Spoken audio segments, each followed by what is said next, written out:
Niyo po ba nakikitang parang delaying tactic yung nangyari kanina on the part of the defense given that they refuse to have the markings even based on their evidence, yung copy nila ng acknowledgement receipts? I understand.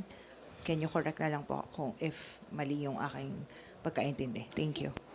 Well, first of all, tama naman yung sinabi ng presiding officer Cheese, no, na it is the right, karapatan ng defense, whether to accept stipulation or not, no. Pero ang nangyari dyan, ang hindi na stipulate nila ay 4,492 documents, no, na meron rin silang kopya nun. Kasi yun ang sinubmit nila.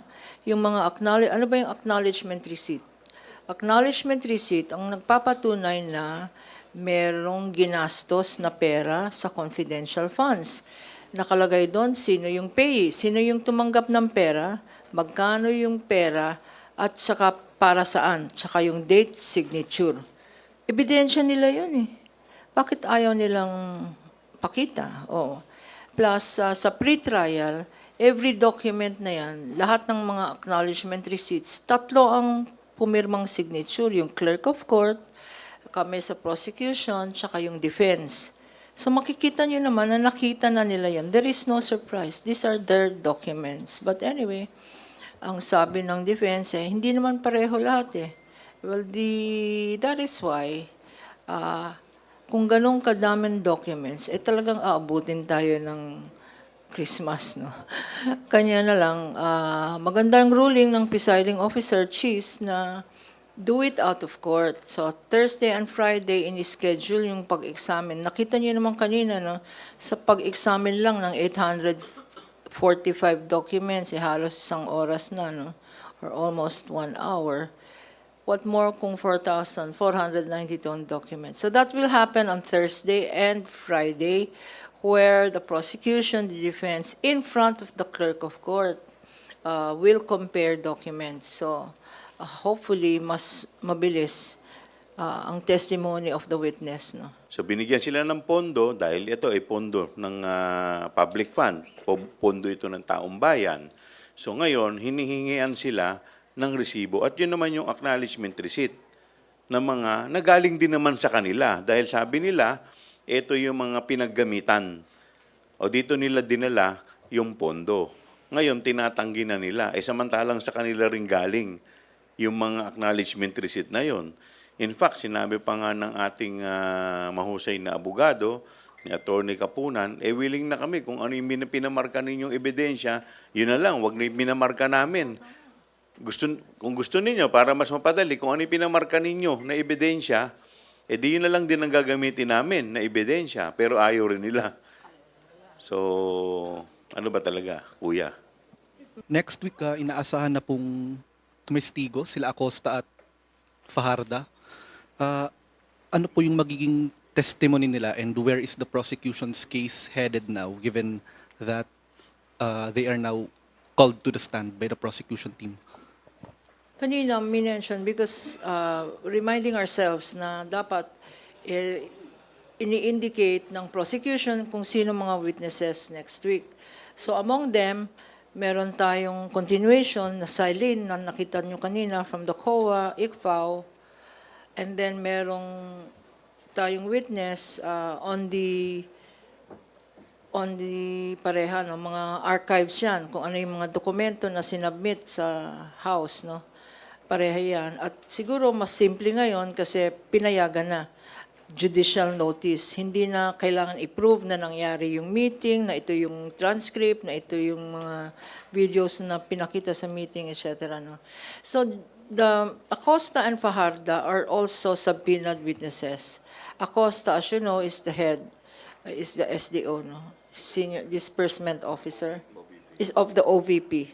And si Fajarda is the SDO of the DepEd, no?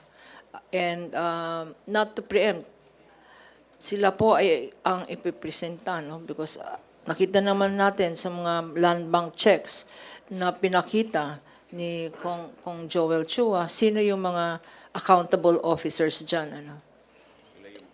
At sila ang payee. Sila ang payee.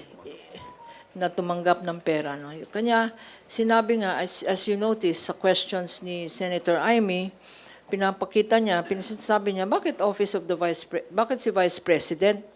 Si Vice President ang sinasabi niyo na accountable officer, malinaw sa circular na sinight niyo na ang SDO ng OVP ay si Acosta, yung isa naman, SDO ng DepEd. Sila dapat ang accountable, no? So, yun ang i-clarify natin next week. At may dadagdag pa ata si Kong Joel. Well, dadagdagan ko lang yung sinabi ni Attorney Kapunan. Maganda yung kaninang tinanong ni Senator Risa Hontiveros.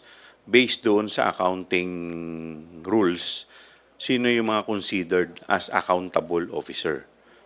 At sinagot naman ng ating testigo kanina na yung head of agency, which in this case, sa OBP, ang Vice President, at doon sa DepEd, ang Secretary of Education. Now, ang karagdagan pa po na masasabi natin dyan, kung maalala ninyo, mga ipinresenta na mga proof ng liquidation report, so forth and so on, ang mga nakapirma po doon ay mismo yung head of agency at ginagarantiya niya na ang pondo ay maayos na ginamit. So, kaya hindi po pwedeng sabihin na wala po siyang accountability pagdating po dito sa confidential fund. Alam mo, Kenneth, ang kasagutan sana doon sa katanungan ni Senator Amy Marcos ay yung naging testimonya ng dalawang land bank managers kung babalikan niya yung testimonya nila. Kasi 2 days prior to the encashment of the 104 checks for the OVP in the last quarter of 2022, which covers December 21 to March 31, ay tinawagan na ang Land Bank Shaw Boulevard. Tinawagan na yung tumawag doon sa Land Bank Manager ay authorized na siya yung nagsasalita on behalf of the Vice President to inform them that Ms. Gina Acosta will be encashing this amount, these checks amounting to 35 million each check, 4 checks for 125 million pesos. So doon mismo, that conversation alone, proves and put the Vice President in the middle of the transaction because she was actually the one calling the shot. Siya ang nagsabi doon sa alam nung land bank manager na yon na representative ng Vice President stating the name Ms. Gina Acosta as the payee. Kasi nga, mabilisan eh. Dapat express lane eh.